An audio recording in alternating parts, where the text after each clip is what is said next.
How's it going? My name is Liz, and you're watching For Booking Out Loud. So it is currently March, and I have yet to read a 5-star book, which is honestly annoying me at this point. 2 months into 2021, and I haven't read a 5-star book. It just doesn't seem right to me, and so I've decided to hop on a pretty popular train and do my own series on 5-star predictions. So I have picked out 5 books that I think, and really hoping, will be 5-star books. Not that any book I pick up I don't think will be a good book, because I always pick up hoping it will be a good read. But these in particular I picked out knowing that I either love the concept, love the tropes in them, or I've loved the author before. And I'm just really hoping for a win here. I want to start adding to my favorites of all time list.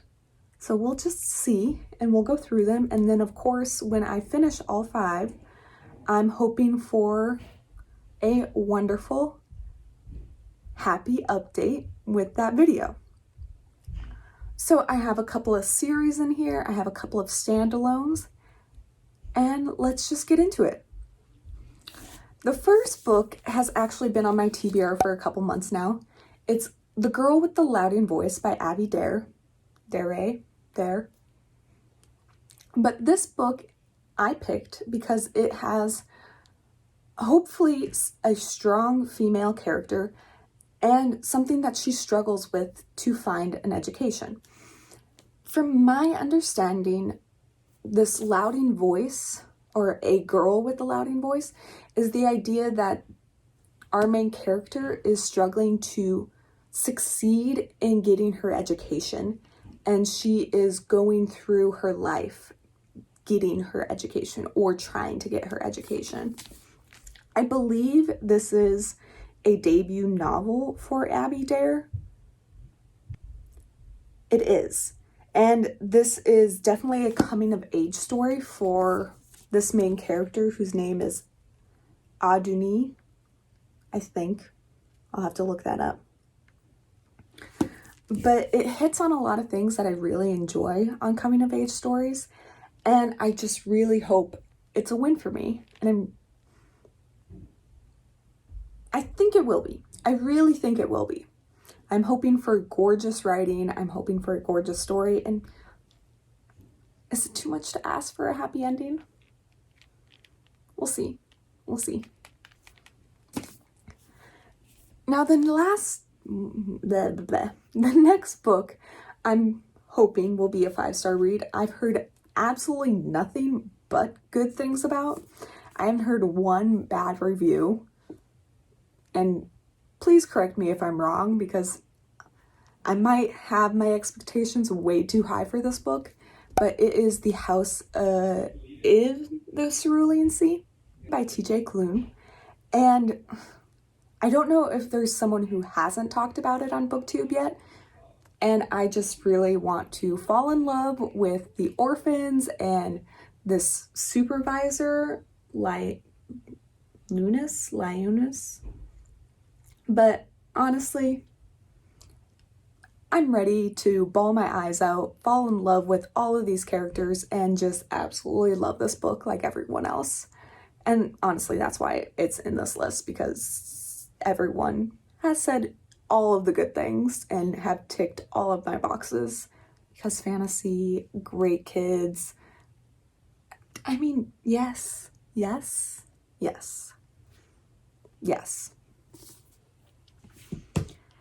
Okay, the last standalone book I put on this list, A, because it's been on my physical library TBR for about a year now, and B, because I read one of her books last year, and yes, it's graphic. I think I have not seen a review of this author's work and it not be graphic, or it described as graphic, but I really liked the one book I read of hers, when I got to it.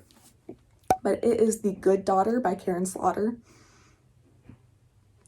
I love horror. I love mystery. It's one of my go-to genres. And Karin had a great, I had a great experience with the one novel I've read of hers. So I'm hoping it's a 5-star, but this might be a stretch for me.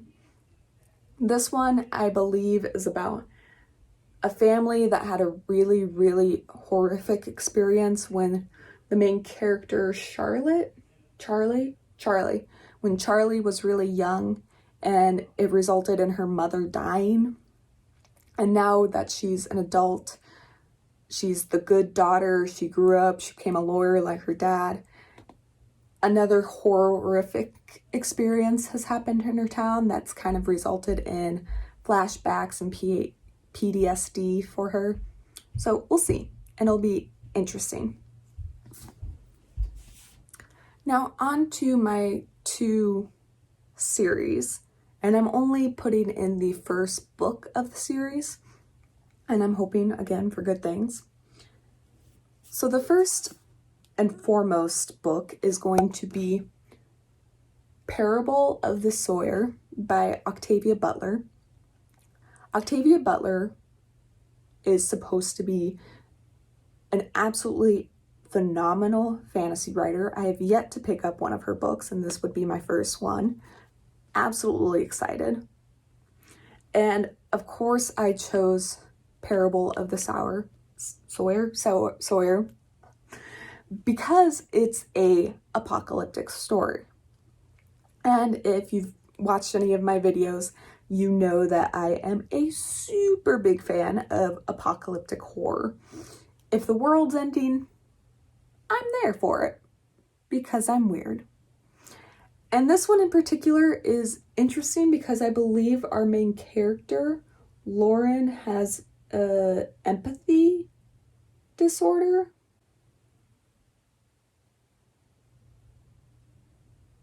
I'm not sure. But I'm here for it. Octavia Butler and her post-apocalyptic world building here. I'm hoping for all of the good things. And if I enjoy it, there's a sequel. So yes. And then of course, I have to admit, I've been putting this next book off for a couple of months. Because the 3rd book hadn't been out, and then when the 3rd book was out, all I heard was that it destroyed people, that this series was absolutely phenomenal, but it was just so good that people were book hungover from it, and it hits all of my boxes. The Poppy War by R.F. Kuang is something that I'm kind of scared to pick up because I pretty much know I'm going to fall in love with everything about it. It's fantasy, it has war, it's based on historical fictional fact things. It's a strong female character from what I know. It has strong friendships. Apparently the world building's supposed to be really good.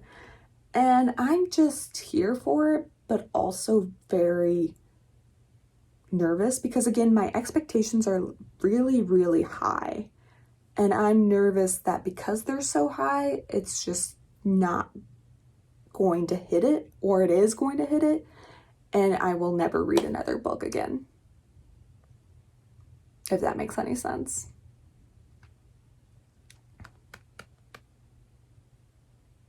But yes, this is going to be on my 5-star predictions list. So we'll see. I don't know when I'm going to hit all 5 of these books. They're not all on my March TBR list. I think only one of them is on my March TBR list. And of course, my TBR for this month is already too big, point blank. And so this is just something that I want to embark on because I've had such a dry spell with 5-star books, and I want to work through this list hoping that I'll find a good book, and we'll just see. As soon as I finish all 5 of these books, of course, I'll make another video reflecting on them, and I guess that'll be part B. And if you have any books that are similar to these, because these are definitely to my taste, please comment down below because I'm always looking for some good books. I hope you have a wonderful, wonderful day, and I will see you next time. Bye.